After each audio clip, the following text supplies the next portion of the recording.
We are Mr. Deem's stats students, and this is Harry Potter for Math Nerds.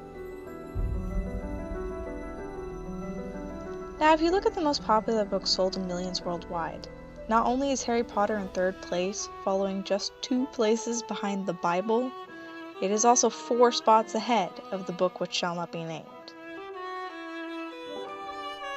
Now, we all know the Harry Potter movies made a lot of money, but we don't all know how the movies stacked up against one another.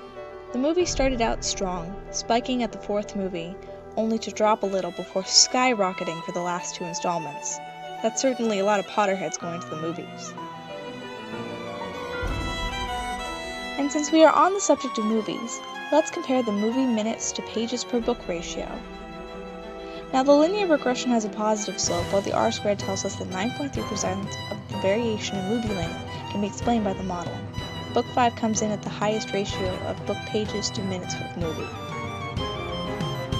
Harry Potter has had a lot of influence on what has now come to be known as the Harry Potter generation, and it's clear to see in the baby names these now adult Harry Potter fans chose, as all 3 names of the main characters have seen an increase in their popularity since the book's creation.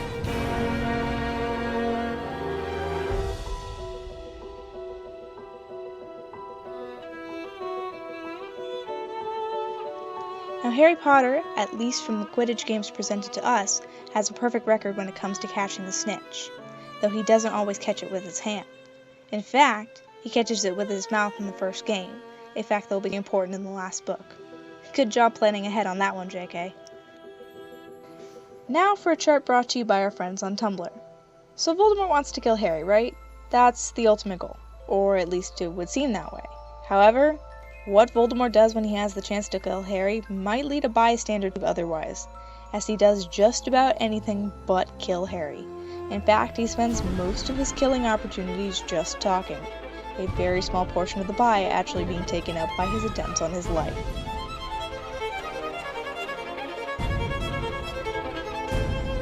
Looking at the characters in J.K. Rowling's books, it is fairly clear to see where most of them stand on the good to bad ratio.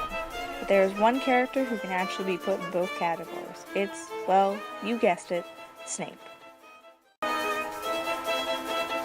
Now onto the sad stuff.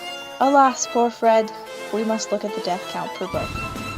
Now, if you look into the early books, the death counts are relatively low. Only a few major characters such as Harry's parents or, spoilers, Cedric Diggory dying.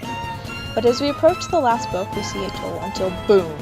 We hit the last book and 72 people die in the Battle of Hogwarts. Now if you calculate that out, that's an average of 18 people dying per book, and if you run a linear regression and calculate the outlier boundaries, you can see just how large of an outlier that last book truly is. And here I thought this was a children's book,